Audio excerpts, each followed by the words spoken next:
This is the color lecture for the basic graphic design class. And in this lecture, I will cover the types of color, how color is categorized, the styles and kinds of color palettes that you can build, how color can be an effective tool to communicate in your design work. Because color really is the ultimate tool for symbolic communication, and it really is probably one of the most challenging things to absolutely master in design. Getting great harmony in a palette that you choose, and also creating a palette that really specifically communicates what you're trying to, can be difficult. It's important that you really think about the mood you want to convey and who your audience is that will be ultimately viewing the piece. Here's some great examples of color palettes. The far left where it's, the Starbucks ad for the holidays and they pull in these reds and greens and clearly play on a traditional holiday palette. Or the one in the middle with these really bright colored lips on these black and white faces, and it's really stark and high contrast and really calls attention to these colored lips.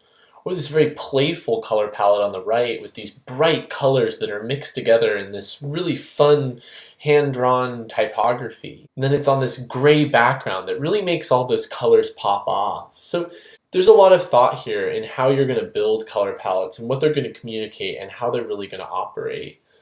Color can evoke an emotion. It can also help identify an important element in your layout. If there's something you really want people to focus on, you might put a colored frame on it or make it in a certain color that pops off of the background, or is a color that is only used for that highlight so that it really stands out from the other colors in your palette. Here's some examples, like this publication on the left where they're utilizing this very bright neon yellow green colored paper that is laid in the middle of these neutral brown colored sheets. It really makes that center sheet stand out. It really makes it feel important. It makes us feel like it's something that we definitely don't want to miss. Or this REM poster on the right.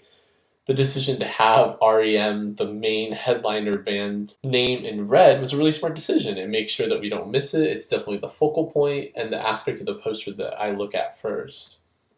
Here's some other ones with these neon orange illustrations that are laid on top of these other more photorealistic illustrations. It's like a really fun, quirky palette, and it's just this one color solution. Most of this is black and white, and then they added this one really bright orange that really makes it pop and kind of breaks it up and makes a fun composition. The one on the right uses colors that are more similar, these kind of soft, muted tones, and the color helps divide up the calendar. It helps us see the different months and which month is which. And that's a process that is very effective with color. It's great to use as a navigational tool. Although any color can make design more interesting, it's really important to think about why you're choosing the colors you're choosing. And again, what's the audience that is going to be ultimately viewing this piece? And what is the message that you want to communicate? Maybe you want to go with these bright bands of color like these book covers have and knock type out of them. These all feature the title of the book, and then there's these black and white stark illustrations behind them that really allow the title to pop. Or here on the right, the way that the name of the designer or this person, Elo, is in white, and it really vibrates and pops off of that yellow card, so you definitely know his name. You also want to avoid creating conflicts with the colors that you choose.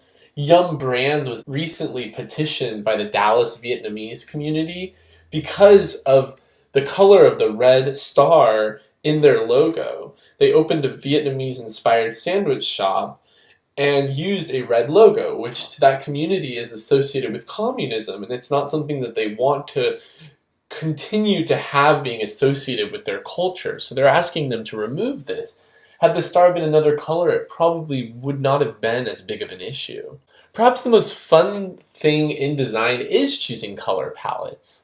It's really figuring out the right colors that are going to bring the design to life, because they can really transform a composition or a piece. They can definitely help a piece along, but it's not a cure-all. A good color palette's not going to fix bad design, but a bad color palette can definitely hurt good design. Here's some fun, quirky color palettes, kind of mid-century inspired in this illustration work.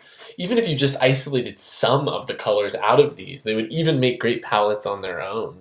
Colors fall into three general categories. We're dealing with warm colors, cool colors, and neutral colors. And when we mix these colors together, we want to make sure that we're paying attention to these associations. Cool colors tend to have a calming effect, and at one end of the spectrum they can be cold and antiseptic, but at the other they can feel more comforting and nurturing. Blue and green, and then the neutrals white, gray, and silver are examples of cool colors. In nature, blue is water and green is life, a natural sustaining duo. You can try combining these colors together for natural watery palettes. Typically, these are things we'll see a lot in areas where we want to be thinking about calm and nurturing thoughts. So think of spas and candles and bath products. Very frequently we'll utilize these color palettes, but those aren't the only ones. Here's a cafe that utilizes this play of blue and green on the left that really creates kind of a calm and nurturing tone. Or the right, where this more monochromatic blue palette really feels like very strong and professional. Or this water packaging on the left with this really interesting blue-green mixed color with these little wavy lines that go up the bottle and really imply water and make us feel this kind of cool calming effect. And this center rug, this textile design with these different hues or shades and tints of blue and green that really create, again, a calming effect. Or this ocean poster made from cut paper that really alludes to the ocean through this green-blue palette. You can heat up a cool color palette too with just a dash of warm. That can really help sometimes make a palette, like these two examples with this bright yellow and then this addition of illustration on the right with these pink and kind of mauve colors on this navy background. Cool colors will tend to appear smaller than warm colors, and they usually visually recede on a page. So red can really overpower a palette of blue if they're used in equal amounts. So sometimes it's a good thing to consider if you're planning on mixing warm and cool colors. Warm colors are going to tend to overpower, so you may want to either do that intentionally or potentially add more cool colors to balance out the palette. Here's a great example of that on the right. I think if you really look at those, your eye starts to see that the red dot on the left is a little bit larger and in front of the blue dot on the right. It's a very subtle illusion, but it's definitely one that is effective.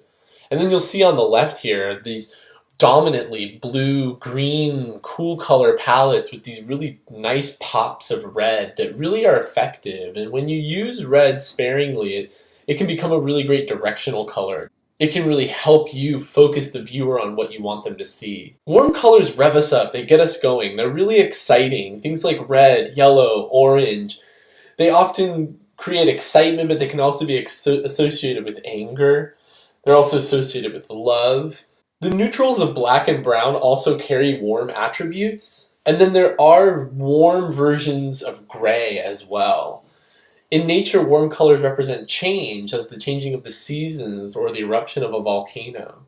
There's some great examples of warm palettes. In the center, we have that holiday ad that came back again. But then these other two that really deal with nice warm color palettes, this apple cider packaging on the right, it just has this really warm, almost historical feel to the packaging. This one on the left is associated with love. There's a conceptual image here with these hearts that are hidden inside the gear of the bicycle. So they've chosen this really beautiful two-tone red palette. Here's some more with orange and yellow that are directly associated with fall, like we were talking about, the changing of the seasons. Again, there's a sense of excitement to these colors that even exists inside of nature. Sometimes you might want to tone down the strong emotions of a warm palette with some cool or neutral colors, or by using some of the lighter side of the palette, like the pale yellows, the peaches, the pinks. It's similar to what we were talking about with, revving up or spicing up a cool palette with a warm color. You may also want to bring a cool color in to tone down some of the warm tones in your palette.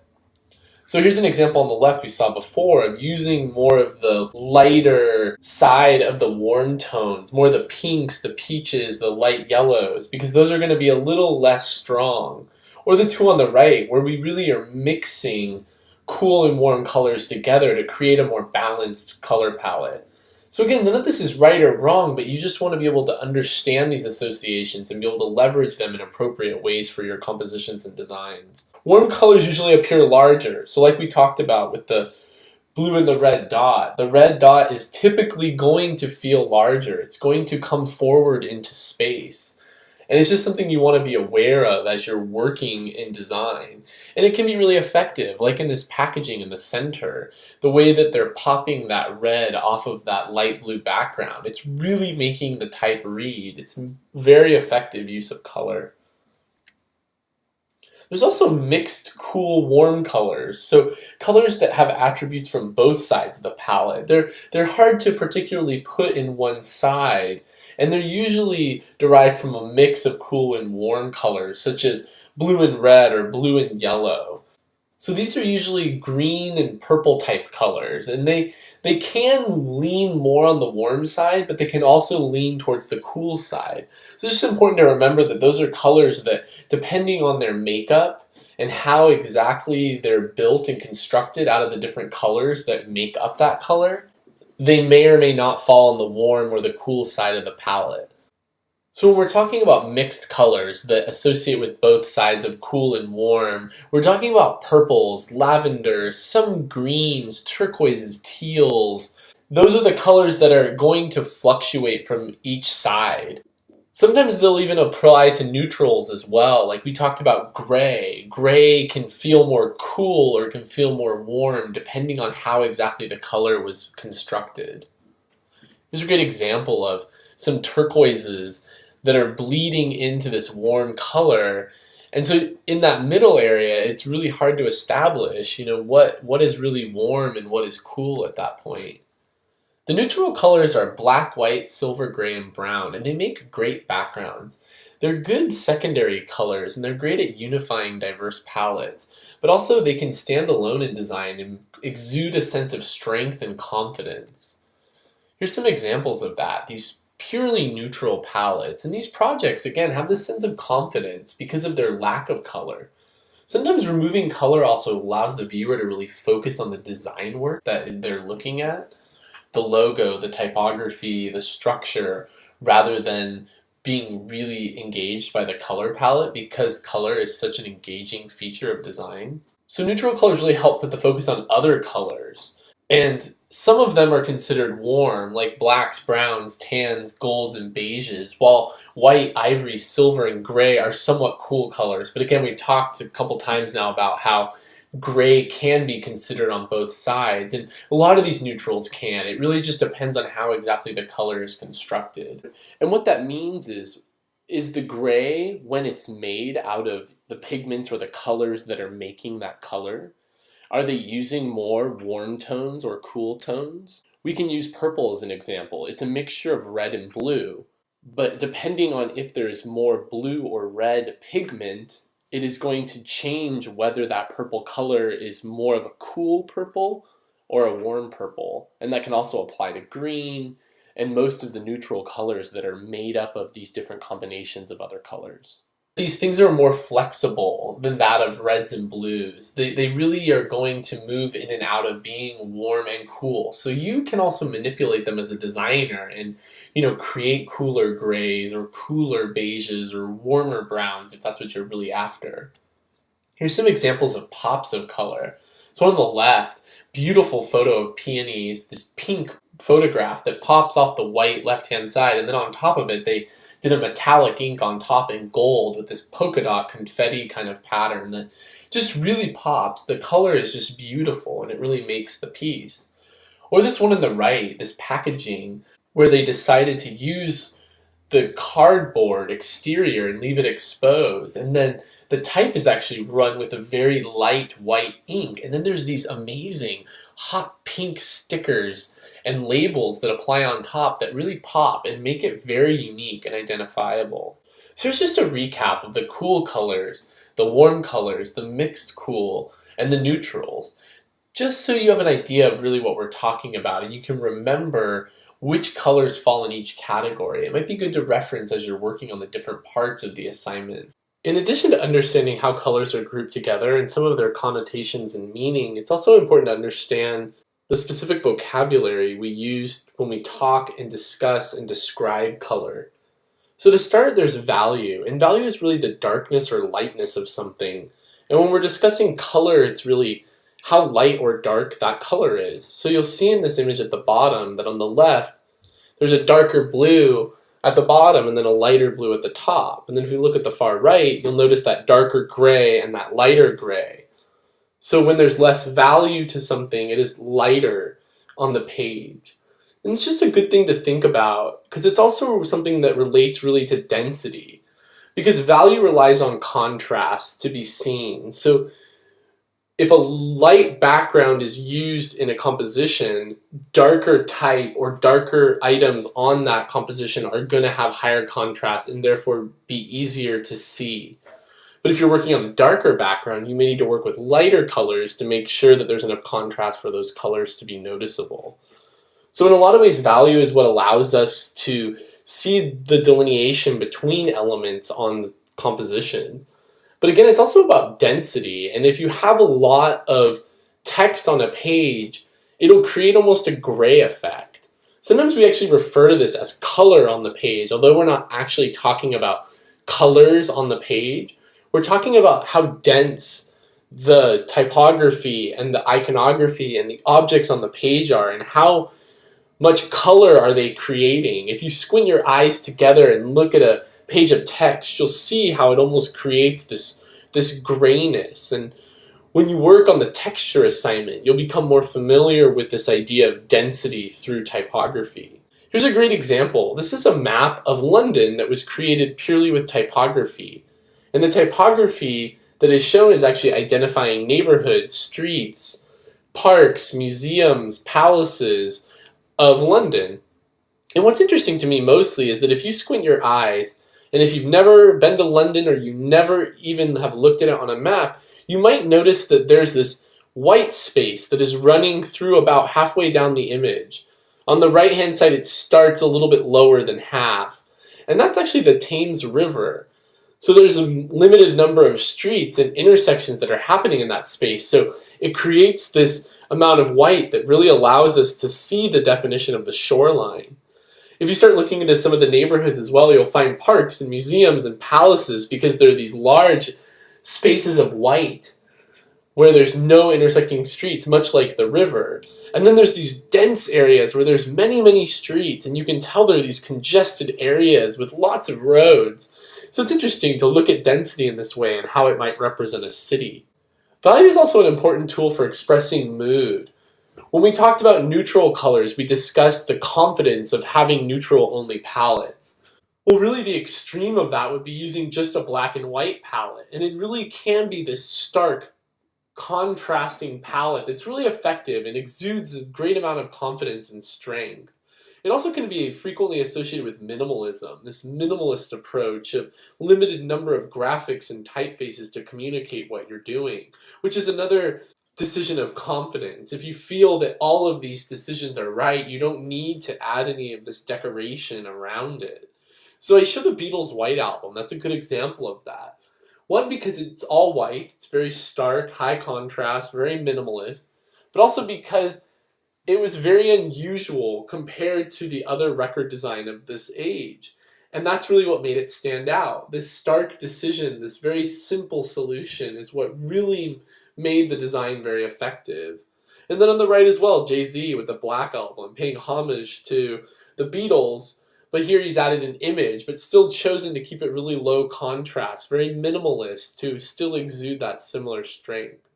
So value is really what allows us to, again, distinguish black and white, and then everything in between it as well. So if something has high contrast, there's a wide range of value. So this is what allows us to see in this photograph on the left, the girl's face, the outline of her hair, her torso. It would be difficult to see these things if there wasn't a good use of value and contrast within the photography. In the same way that on the right, we're able to see these triangular shapes because of their shift in value. Value can also help create a sense of movement or direction in your work. You'll notice here in this example that when we take these three dots and we have them slowly get lighter in value, it creates a sense of movement that this black dot is moving to the right. And that's really this indication that the dots following the black dot are more of its trail, indicating its movement. And this is just one of those illusions or tricks in design that you may want to leverage. And it's important to remember that although you're working on a 2D space and it can be hard to show movement, there are these techniques and tricks that we can use as designers to still incorporate this sense of movement. Here's some great examples that showcase this. I love these icons or these objects on the right, how they're using value in this sequential format to create this spinning sensation where they almost feel like they're pinwheels that are just spiraling in on themselves. In order to make it easier to see the relationships between different colors, we have something called a color wheel, and it was developed in the 18th century, and it really is about seeing the relationships between colors. So this is an example of a color wheel, and you'll notice that there's some labels on here of some specific colors themselves, and these are referred to as hues. And a hue is the position of a color on the color wheel, and it really refers to these base colors. And they're made up of three different sets of colors that we're going to talk about: primary, secondary, and tertiary colors. And that's important to know because it's going to start to help you develop color palettes and understand the relationships of them. You'll also see here that immediately we have most of the warm colors on the right and the cool colors on the left. So right there, as we've learned about that distinction, the color wheel is already taking that into account. And then this also might help articulate even better the cool, warm, mixed colors and why that's really purple and green. The position of where they appear is really what requires them to be considered for both the cool and the warm colors. Saturation is a representation of how bright or saturated a color is. Saturation is a representation of how saturated a color is, or how much color is in the color. If we look at a color that has no saturation, typically it's going to be some kind of a gray or neutral tone.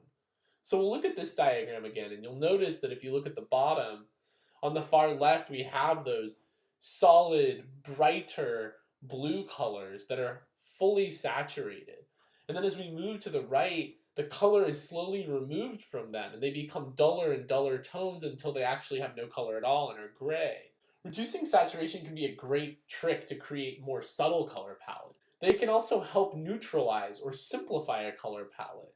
If you're working with a lot of bright colors at once, reducing the saturation of a few of them and then allowing one or two of the other colors to shine can be a great technique in order to really create effective and balanced palettes.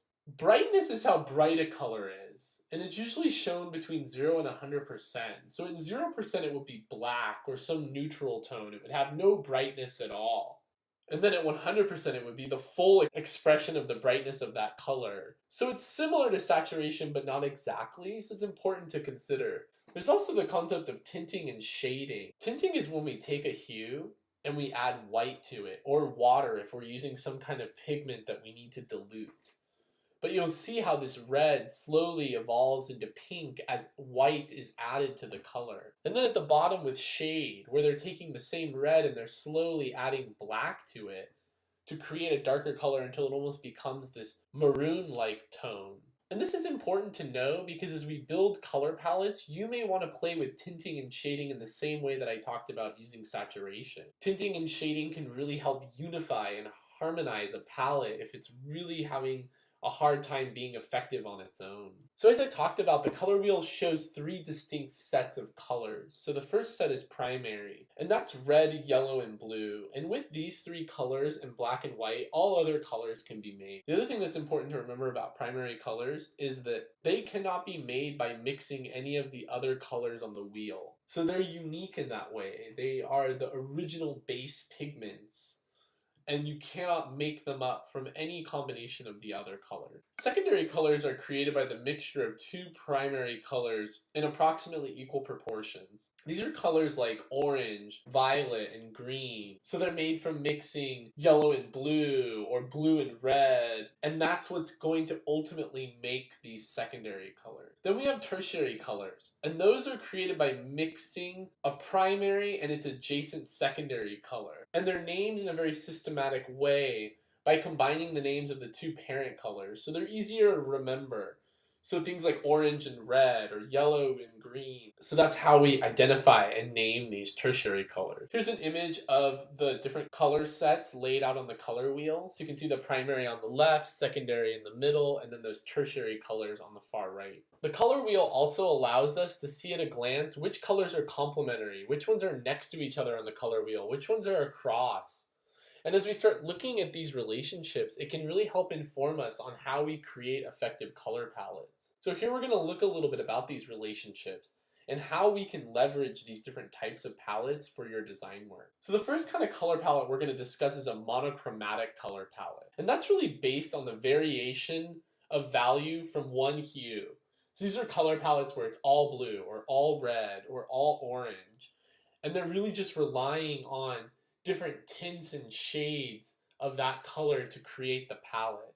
So here's a visual example here, and you can see on the left how they've tinted the color to show those variations. But again, you could also play with adding black, so shading, and also potentially reducing the saturation or brightness of the color.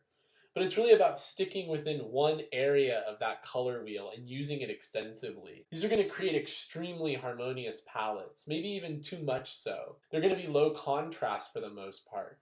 But sometimes that's really an effective solution in what you're after. Analogous are color combinations that are derived from colors that are adjacent to each other on the wheel. So usually 3 or 4 different hues. And they are very, very harmonious palettes as well because these colors share a lot of similar makeup.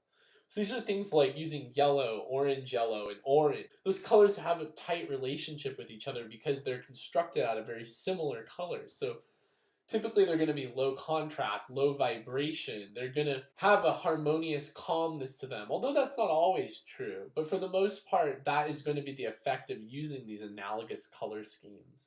There's also analogous complementary, which is similar to a split complementary scheme if you've heard of one of those. But it uses 3 analogous colors and then one of its complements in a composition. And they really allow for harmony and contrast. So they're really interesting because you're dealing with these analogous colors and then a color that's on the opposite side of the wheel from them. So this would be if you use blue and green and then red-orange, as in this example. You could even add blue-green to it as well. But you end up with these 2 or 3 colors that have strong harmony, low contrast. So you have these colors that really work well together, are very similar, and can create an effective and consistent kind of mood. But then you end up with this bright, more vibrating, high contrast color that can create more focal point. It can also be used as a directional element in your work. So maybe you have a layout where you're using the green and the blue predominantly, and then the red is for callouts and headlines and things that you don't want the viewer to miss. It's also complementary palettes. So these are color combinations based on hues that lie opposite on the color wheel. They create an intense combination. They're very high level of contrast, the most you could possibly select from the color wheel. And they oftentimes will create vibration when mixed together, so you need to be careful. But by really modifying them, by adding black or white or reducing the saturation, they can be really effective. So these are combinations like yellow and violet, blue and orange, red and green, and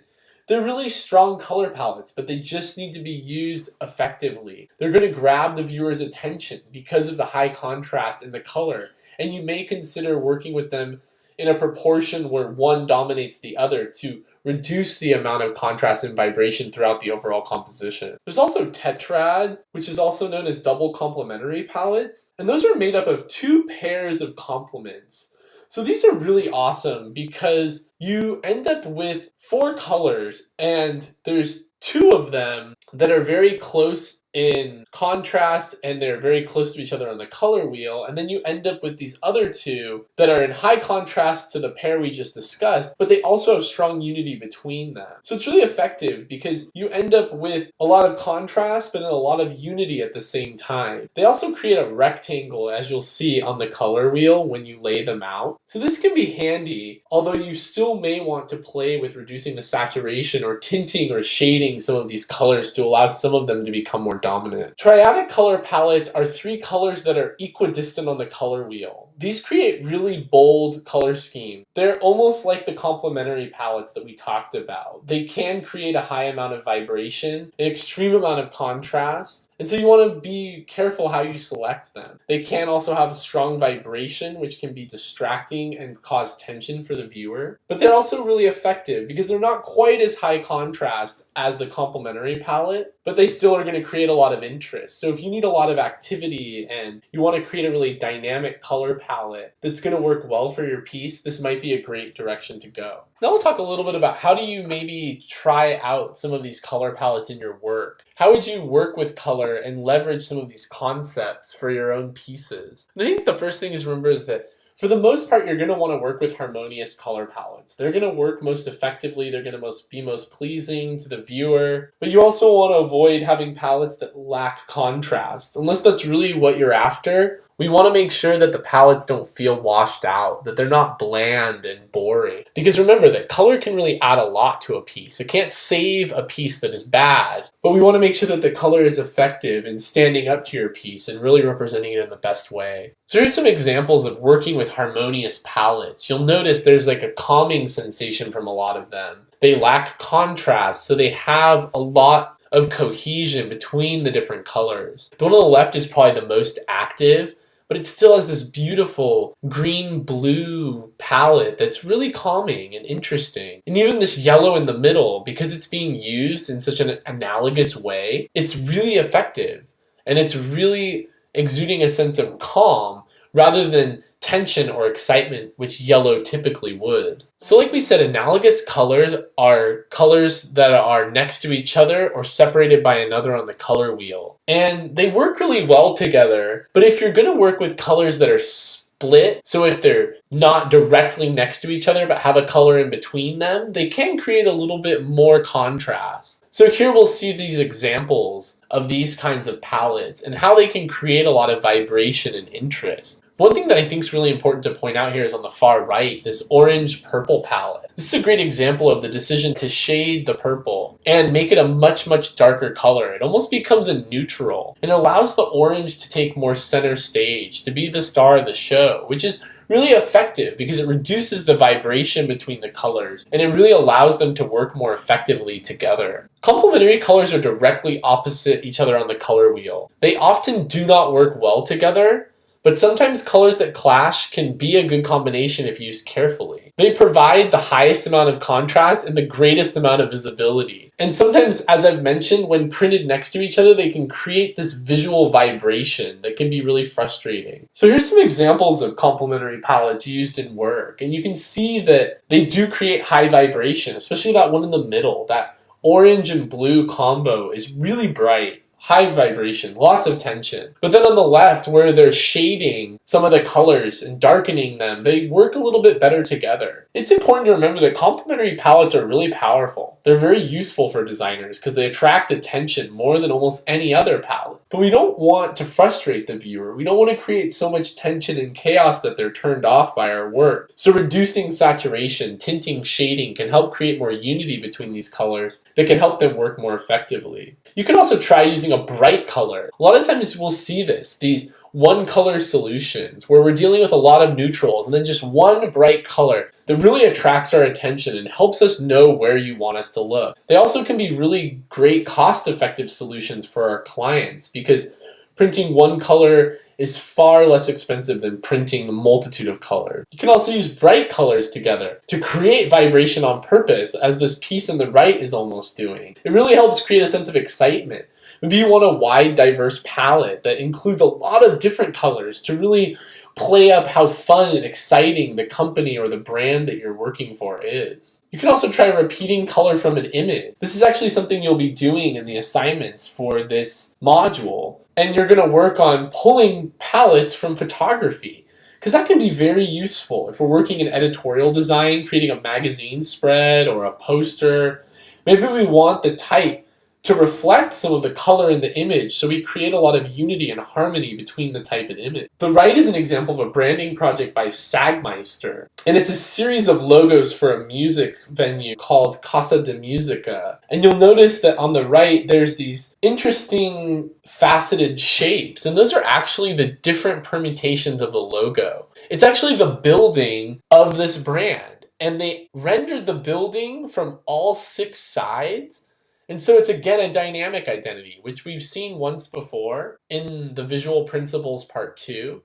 So the designer here has the choice to use any of these 6 logos. So any of the different viewpoints of this building. But then there's also a little computer algorithm that was built where they can load in a photo or an image that will be used on the piece that they're designing, and it will create color palettes that will be used in the logo, because this is a logo that fills with different colors that match the imagery that surrounds it. So it's a great example of how this technique of pulling colors from imagery can be really used in branding. It can also work with pastels to create more of a soothing mood or more of a vintage vibe.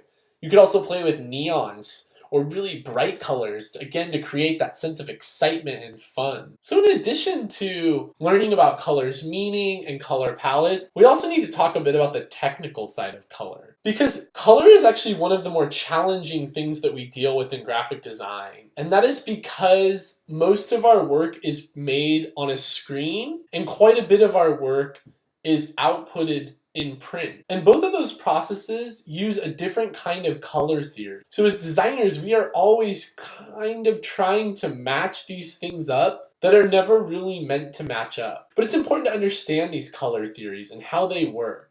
So the first one is additive color theory. And this is a concept that you'll see on the screen that you're looking at. This screen is actually using additive color theory to create the colors you're looking at. And it uses light to create color. And it's often used by multimedia designers, or if you're creating websites or apps. And the primary colors in additive color theory are red, green, and blue. So we often refer to it as RGB. So the different mixture of these wavelengths ultimately creates different color. And what's important to remember is that in additive color, if you mix the maximum amount of red, green, and blue together, you will end up with white, where black is actually the absence of all of these colors. So here's a little diagram that shows the RGB, or the additive color theory wheel. So you'll see the primary colors, that red, green, and blue, and then you'll notice maybe that the secondary colors are yellow on the left, magenta on the right, and cyan at the bottom. And then in the middle is the combination of all of the colors, which is white. And then again, black would be the absence of all of these colors. So this is in stark contrast and pretty much the opposite to subtractive color theory. And subtractive color theory is actually something that you're probably more familiar with, because this is really more about how pigments reflect light to create color. This is more like how you mix colors with paint or crayons or any kind of pigment-based media. And here, we're dealing with the primary colors of cyan, magenta, and yellow. And you might notice that those are actually the secondary colors of the additive color theory. So there are these interesting relationships between them. The other interesting relationship is that when you mix cyan, magenta, and yellow together, you don't technically, but the idea is that you get black. And white is actually the absence of all color, right? Because white is typically the substrate or the medium itself. If you're working on a white piece of paper and you put no paint on it, it's white. So in a way, even that part is opposite as well, where in the way that when you mix R, G, and B together, you get white, and the absence of R, G, and B is black. Here, the mixing of C, M, and Y creates black, and the absence of them all together is white. So I know this is a little confusing, but it's important to just understand how opposed these color models are. It's really an imperfect system, and part of the problem we work with C, M, and Y is we're not actually able to create all of the colors that we want. So when we do printing, we actually add a fourth color, which we call K, which stands for key, and it's black. And the reason why we don't call it B for black is because people were worried that it would get confused with the B and RGB for blue. So again, we call black K, which stands for key. And with those 4 colors, C, M, Y, and K, we are able to make most of the colors that we can see in the world and that you end up seeing in print. You'll also notice that the secondary colors of the subtractive color theory are RGB, which are the opposites of the additive color theory model. So as I mentioned, CMYK are the process colors that we use in printing. They also typically will use translucent inks because these inks can be overlaid and overprinted on each other to create a wide range of colors. So here's an example of how this works. This is actually called separation. And this is the process of taking an image, so at the top, we're looking at an RGB image that is in full color. And then when it gets ready to be printed, it actually gets separated into C, M, Y, and K. So you're seeing that at the bottom. And then these four would be printed sequentially on top of each other. And ultimately, when printed correctly, and in this order, you would end up with something that would look very close to the image at the top. So again, that layering of these different densities of CM and Y are going to create all of the colors that we're seeing in that RGB image. There are also spot colors. So this is nothing really to do with additive or subtractive theory. This is more about printing. So we just talked about separations and CMYK and how printers use those four inks to make most of the colors that we see in print. But there are also PMS colors or spot color. PMS stands for the Pantone Matching System. And there are particular color formulas that will reproduce a specific color in print. And they're different because they actually do not use CM, Y, and K to create that color. It's actually a specific color that's pre-mixed and put on the press itself. And this is really dominated by a company called Pantone. It's a brand of color, and they create Pantone swatch books, which are really important because, one, they help us identify color, but they also help us talk universally about color. Because if I'm working with a printer that is halfway across the country and I'm trying to describe the color I'm looking at, he can look at it on his screen, but as we've already talked about, print and screen are different, and my screen very well may show color differently than his. Therefore, how do we know which color of blue I'm discussing? This is where Pantone comes in. It allows me to tell him, I'm looking at PMS 482. Look it up in your swatch book. That's the color I want it to be. Then he has a visual representation of exactly the color that I ultimately want my piece to be printed at. Another good thing to remember or think about when we're talking about spot colors is actually metallic or neon ink. Because there are certain kinds of colors that cannot be created with the CMYK system. And for example, metallic is one of them. So if you ever see a print job that has metallic ink of some kind, maybe like the piece we looked at earlier that was using that gold ink on top of the peony image, that's a separate ink. So when that project is printed, they not only print in C, M, Y, and K, they're also printing in the PMS color of that gold, and it's laying specifically that gold on top of the document as an individual pigment. So here's some examples. On the right, you can see someone who is pouring out Pantone ink. So this is pre-mixed to the color that they're looking for. You also see on the left, these are Pantone swatches. So what's interesting about this is you'll notice that in the image on the left, we're looking at two colors of pink. But if you look, they're labeled pretty much the same number. So on the left is 232C and the one on the right is 232CP. And what this means actually is that the one on the left is the Pantone color itself. So if you spec that Pantone color and they use that pre-mixed ink, you are going to get that bright, vibrant, hot pink magenta color. But if instead you choose to go with its CMYK equivalent, which is on the right, that is how the color will turn out. So sometimes it's important to understand this, that we can't create all of the colors with CMYK, and this is a great example of how big the compromise can be. The one on the right is nothing like the one on the left. And you'd be really disappointed if you were expecting the one on the left and got the one on the right. So the one on the right is, again, CMYK, and you can even see the breakdown at the bottom of the cyan, magenta, yellow, and black, and it's telling you the percentages of these colors that are included in it. So again, if you're reading this, you are looking at an RGB display. So your display is made with RGB, and you are seeing the color gamut of RGB. Now, all screens are the same. As I talked about with Pantone and me talking to a printer in another part of the country, our screens might not show color the same. You can calibrate screens. You can calibrate them to printers. You can calibrate them to be similar, but it can be a painstaking process, and it's actually something that needs to be updated consistently. Frequently, high-end printers will have really nice calibrated screens, but they can't really count on their clients to have screens that are calibrated as accurately as theirs are. So another important concept to understand when we're talking about the technical side of color is what's called a color gamut. And a color gamut is the full range of potential colors a certain system can reproduce. So I've alluded to this a little bit.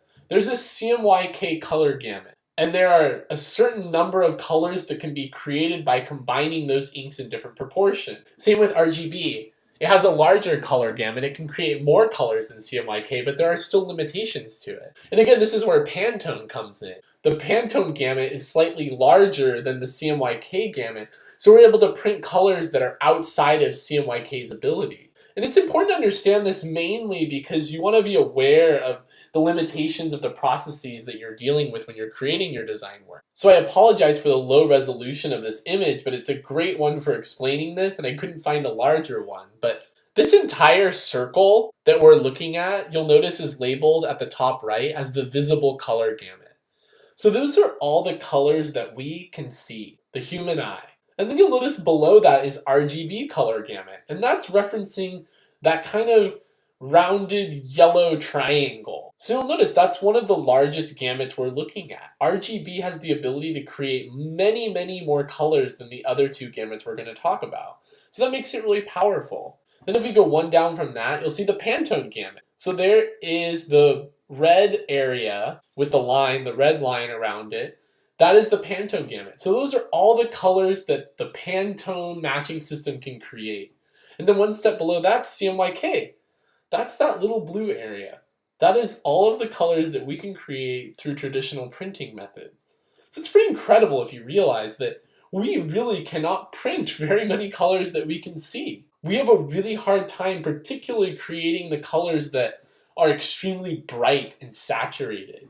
But you'll also notice that if you compare the CMYK and the Pantone gamut, this is why Pantone makes the big bucks. This is why they're in business and are important. There are many, many colors there that they are able to create that can never be created with traditional CMYK printing technology. So hopefully that gives you some technical information about color, potentially maybe more than you needed to know. But I think it's important to understand how these things work so you can apply smart color thinking to your projects. So there's two assignments for the color section of this course. And the first one is going to really start by building palettes from photographs. So I talked about this a little bit in the lecture, but you're going to start by finding 10 images. The images need to each be of one of these hues, and the image needs to dominantly feature that color. So the majority of the image should be in these colors. So you're looking for red, pink, orange, yellow, blue, green, purple, and then one neutral. You can choose any neutral you want, and you'll be doing a white and a black. So again, you're looking for an image that is entirely blue. Not a little bit of blue, you want the majority of the image to be blue. Then you're going to work and use the eyedropper tool to pull colors out of the image to create a color palette. Here's an example of this. You'll notice on the left, this predominantly blue image, and then on the right, the 5 colors that were pulled out of that image. You want the colors to be different. I'm not looking to see similar colors in the 5 colors. They need to be distinct. Challenge yourself. You'll be surprised how many different colors are within these images, even though they are dominantly one color. So once you finish those 10, I want you to go back through and pick your favorite color that you created in one of your palettes. And I want you to label it with its RGB and its CMYK breakdown. So that can be found in the color window. And I want you to label it just like this, just write that breakdown. And then that's actually the color you're going to use for part 2 of this assignment. So you're going to take that color and I want you to research it. So what is its hue? What is the color it's closest to? It may not be exactly red or orange, but is it close to orange or is it closer to yellow? So pick the closest hue and research that hue in your textbook. Your textbook's going to go over a lot of information about what the color means, what are its associations. It's going to give you a lot of adjectives that relate to this color. And then I want you to create a unique name for your color. So think of nail polish colors or paint swatches or crayons in a crayon box. I'm not looking for yellow. I want you to come up with something clever or fun. Flex your creative muscles here and name your color something interesting. And then I want you to make a layout in InDesign that showcases the color's name at the top, and then you lay out words that are associated with this color. So I'm looking for at least 25, and I want you to not repeat any words. I want them to be different, so you might work with the thesaurus if you need one. Again, your textbook and internet research will be pretty vital to figuring out what these words are. And the last part that's important is in the lower right-hand corner. I want you to give me some cultural meanings for the color or some global association. Some of these colors mean different things around the world, and I want you to research what they are. And what are the implications of using these colors, and what do they represent to different people around the globe? So I want you to include at least 8 of those down at the bottom of the document. There is no template for this, but there is a video tutorial for both of these assignments that will help you work through the software. And as always, there are assignment sheets that explain these in greater detail. And if you have any questions at all, please do not hesitate to email your instructor.